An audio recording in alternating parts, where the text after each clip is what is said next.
يمه اجوا خطاب علي هذول واقفين بالباب شرد من يمك الضابطين علي متبعين ثقل. شب اللي تبيع ثقل شنو وانا اريد اخلص من يمك.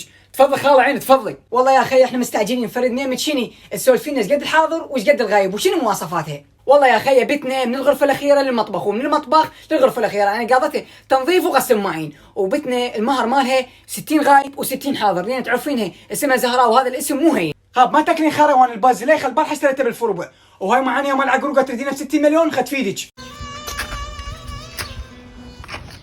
زهراء؟ لا جباره بطل شيء غير زهراء اني اقول لك انت بعد تشتغل عماله؟